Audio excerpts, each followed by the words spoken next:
हरे कृष्णा, राधे राधे। कैसी हैं आप सब लोग? और आशा है आप सब लोग परम सुख में होंगे, आनंद में होंगे, मंगल में होंगे और बिहारी जी की कृपा आप सब पर बरसती रहे। तो देखिए, आज मैं जिस टॉपिक पर वीडियो लेकर आई हूँ वो है कि तुलसी की डंडी, यानी तुलसी जब सूख जाती है तो उसकी डंडियों का हम क्या करें, सूखी हुई तुलसी का हम क्या करें।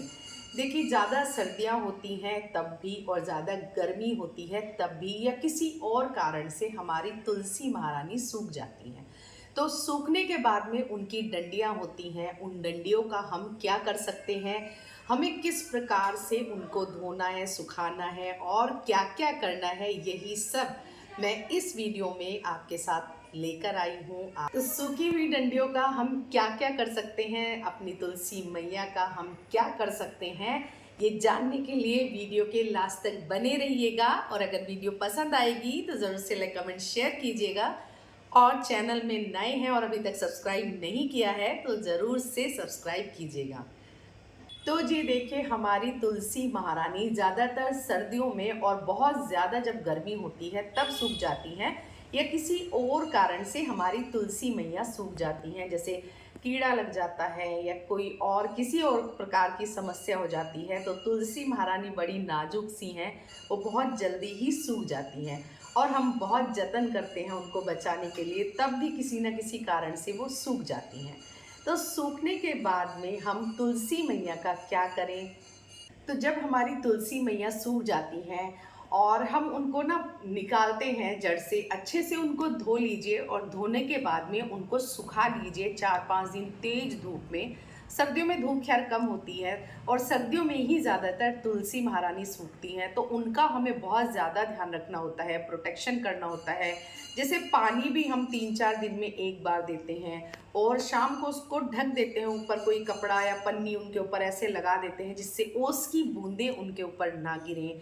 और गर्मियों में भी जहाँ ज़्यादा धूप आती है वहाँ से उनको बचा करके रखना होता है, तो हमें बहुत ही केयर करनी होती है तुलसी मैया की। और देखिए, हम कृष्ण भक्त हैं, हम प्रभु सेवा में हैं, हम बिहारी जी की सेवा कर रहे हैं, हम ठाकुर जी की सेवा कर रहे हैं, तो हमारे लिए तो तुलसी महारानी का बहुत ही महत्व है, क्योंकि हमारे लाडले लाल ठाकुर जो हैं बिना भोग स्वीकार नहीं करते हैं। तो मेरी तो आपको यही सलाह है कि आप कम से कम 4-5 अलग अलग गमलों में तुलसी को उगाएं। और अब तो बरसात है, तो बरसात में बीजों के द्वारा अपने आप भी बहुत सारी तुलसी हमारी क्यारियों में हो जाती हैं, तो हमें बहुत सारी तुलसी लगानी चाहिए, क्योंकि एक आधी अगर तुलसी मैया सूख जाती हैं तो बाकी तुलसी सही रह जाती हैं, तो उस तरह से हमें बहुत उनकी तुलसी पत्र की हमें ज़रूरत होती है। तो देखिए, अगर तुलसी पत्र नहीं है और एक भी हमारी तुलसी नहीं है, जैसे मान लीजिए मैं अभी अपने घर गई थी, वहाँ तो मम्मी ने जैसे शिफ्ट किया था तो उनकी तुलसी मैया सूख गई थी और तुलसी बिल्कुल भी नहीं थी, तो ऐसे समय में हमें क्या करना चाहिए।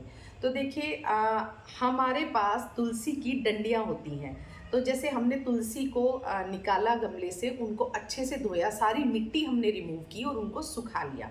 सुखाने के बाद में हम उनको स्टोर करके रखते हैं, और जैसे ही हम प्रभु के पास मतलब जो भी हम उनको अर्पण करते हैं उसमें एक तुलसी की डंडी तोड़ करके हम रख देते हैं, तो ये भी पूरा तुलसी पत्र के बराबर ही काम करती है और प्रभु इससे भी भोग स्वीकार करते हैं।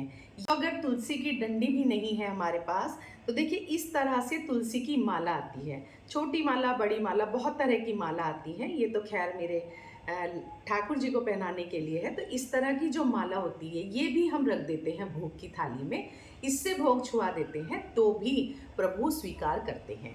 तो ये तो हुई भोग की बात। तो अब अगर सूखी हुई तुलसी है उसका हम क्या करते हैं।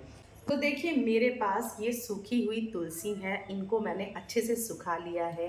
तो इन तुलसी का हमें क्या करना है। तो देखिए, इस तरह की तुलसी से हमने छोटी छोटी डंडियाँ तोड़ ली हैं। जैसे ये तुलसी है तो सीधी सीधी डंडी जो होती है उनको हम तोड़ लेते हैं इस तरह से, और मैंने बहुत सारी डंडी यहाँ पर तोड़ ली है। तो इन तुलसी से हम भगवान का, अपने ठाकुर जी का दीप बनाएंगे। हमें क्या करना है, देखिए एकादशी, पूर्णिमा, अमावस्या, भगवान की जो प्रमुख तिथियां होती हैं और त्यौहार होते हैं, इसमें हमें तुलसी की डंडी से बना हुआ दीपक जरूर जलाना चाहिए। और देखिए अभी तो अधिक मास लग रहा है, और अधिक मास में अगर हम तुलसी की डंडी का दीपक भगवान के सामने अर्पित करते हैं तो उससे हमें करोड़ों गुना फल मिलता है, प्रभु अत्यंत प्रसन्न होते हैं। तो जी अगर आपने अब तक दीप प्रज्वलित नहीं किया है, दीपदान नहीं किया है, तो 12 अगस्त की परमा एकादशी है जो 3 साल में एक बार आती है, क्योंकि ये अधिक मास की एकादशी है। तो आप जरूर से तुलसी का दीपक जलाकर प्रभु को अर्पित कीजिएगा। और अधिक मास जो है 16 अगस्त तक है, तो 16 अगस्त तक का समय है आपके पास। आप 16 अगस्त तक तुलसी का दीपदान कर सकते हैं, तुलसी का दिया बनाकर प्रभु को अर्पित कर सकते हैं। तो ये दिया कैसे बनाना है ये तो मैं आपको बताऊंगी ही। साथ में इस तुलसी की लकड़ी का हम हवन कर सकते हैं, क्योंकि अधिक मास लग रहा है। तो अधिक मास में तुलसी की सूखी हुई लकड़ी का अगर हम हवन करते हैं तो ये बहुत ही फल देने वाला होता है, और भगवान विष्णु की असीम अनुकंपा हमें प्राप्त होती है। तो तुलसी मैया का बहुत अधिक महत्व है हमारे सनातन धर्म में। जब किसी की मृत्यु होती है तो उसके मुख में गंगा जल और तुलसी पत्र रखा जाता है, जिससे कि उसको मोक्ष की प्राप्ति हो और वो प्रभु के धाम चला जाए। और तुलसी मैया का क्या है ना कि जैसे ये सूखी हुई हमारे पास डंडी होती है, तो जब कोई किसी की अंतिम क्रिया में जाता है, अंतिम संस्कार के समय पे कहते हैं अगर एक तुलसी की डंडी का इतना सा हिस्सा भी उसकी अंतिम क्रिया में यानी उसकी चिता में हम डाल देते हैं तो उन्हें परम मोक्ष की प्राप्ति होती है। तो तुलसी की इतनी महिमा है। तो तुलसी का दिया कैसे बनाना है ये मैं आपको बता देती हूँ। तो देखिए ये तुलसी है, इसको हम 3 प्रकार से प्रभु के सामने अर्पित कर सकते हैं। सबसे पहले तो हम यही सिंपल तुलसी लेते हैं और इसको इस तरह से हम घी में ऐसे डिप करते हैं, और डायरेक्ट भी हम इसको प्रज्वलित कर सकते हैं। तो पहला तरीका तो ये हो जाता है। अब इसके बाद में क्या है ना कि जैसे हमने ये तुलसी ली है और ये लिया है हमने कलावा, तो इस पर हम कलावा लपेट देते हैं। तो इस तरह से हम देखिए कलावा लपेटते हैं,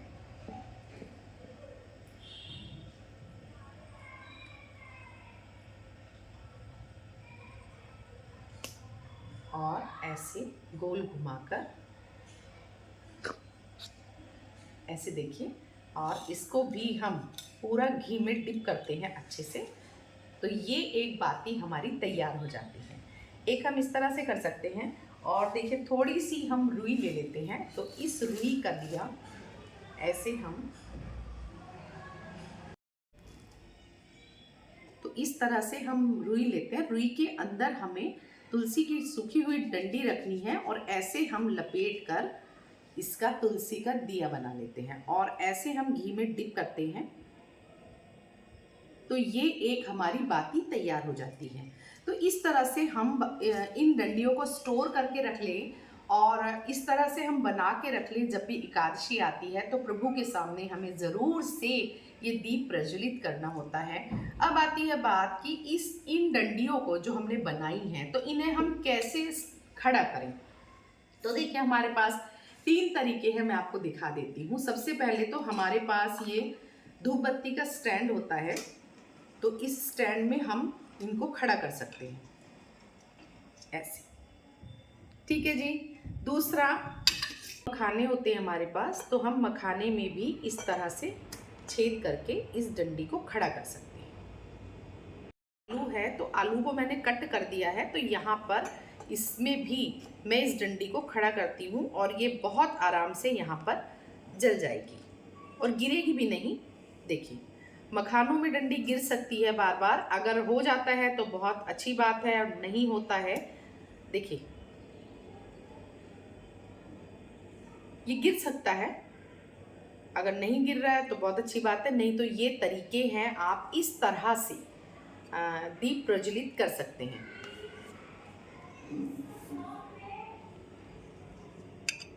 तो देखिए ये मैंने 4 बाती तैयार की है।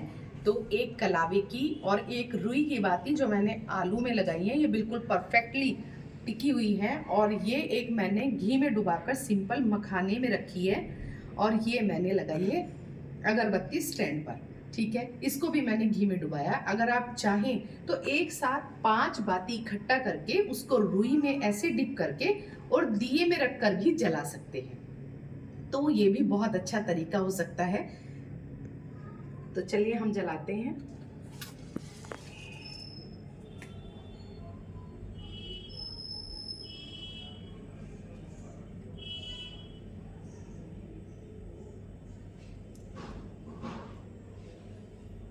हमारी तुलसी मैया सूखी हुई हैं तो बहुत जल्दी ही जल जाती हैं।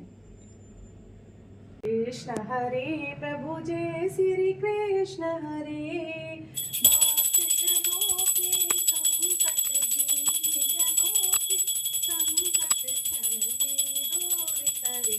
ओम जय श्री कृष्ण हरे, परमानंद मुरारी मोहन गिरधारी, जय रसरास बिहारी, जय जय गिरधारी। ओम जय श्री कृष्ण हरे। श्री राधे मेरी स्वामिनी और मैं राधे को दास, जन्म जन्म मोहि दीजियो श्री चरणन को वास।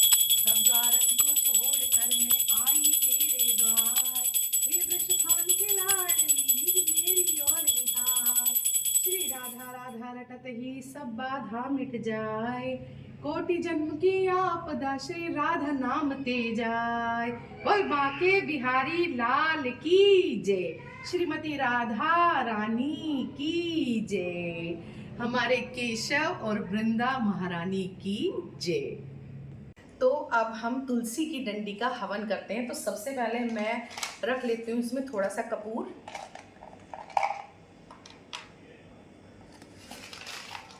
ठीक है जी। और ये तुलसी की डंडी जो है मैं ऐसे खड़ा कर देती हूँ।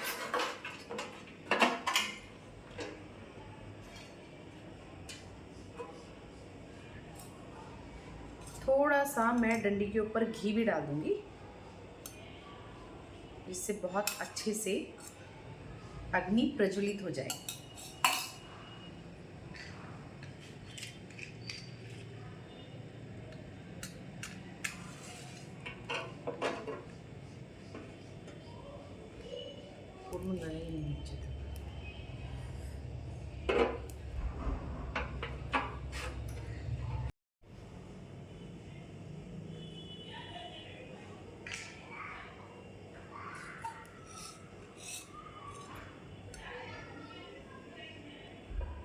थोड़ा सा मैं घी डाल देती हूँ इसमें।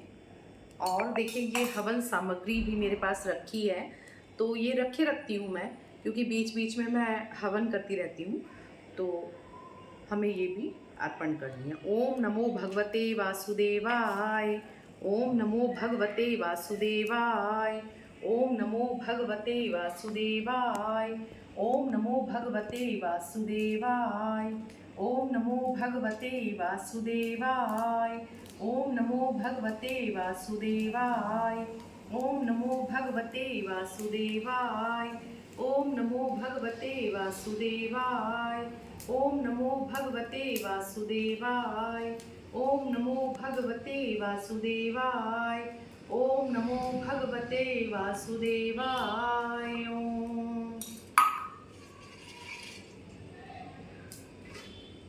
और सारी डंडियां हम इसमें डाल देंगे इस तरह से।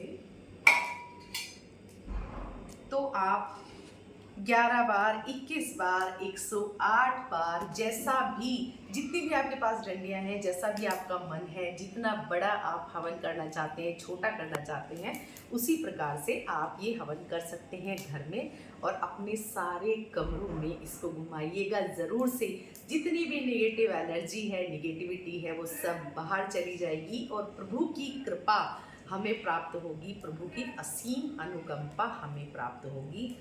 तो इस तरह से हम हवन कर सकते हैं। और देखिए तुलसी की डंडी को पीस करके, उसको सुखा करके मिक्सी में हम पीस करके उसकी हवन सामग्री भी बना सकते हैं और धूपबत्ती भी बना सकते हैं। उसमें हम हवन सामग्री मिला करके और दिए में लेकर उसको पन्नी पे घी लगाकर और ऐसे ऐसे मतलब दिए की शेप में उसको बना सकते हैं। तो अगर समय मिलेगा तो मैं वो वीडियो भी आपके साथ बनाकर शेयर कर दूंगी। और अगर आपको जानना है कि तुलसी की डंडी की हवन सामग्री हम कैसे बनाएं, उसकी धूप बत्तियाँ हम कैसे बनाएं, तो आप कमेंट बॉक्स में ज़रूर से बताइएगा, मैं आपको ये वीडियो आपके साथ शेयर करूँगी। तो देखिए हमारा तो हवन तो हो गया है बहुत अच्छे से।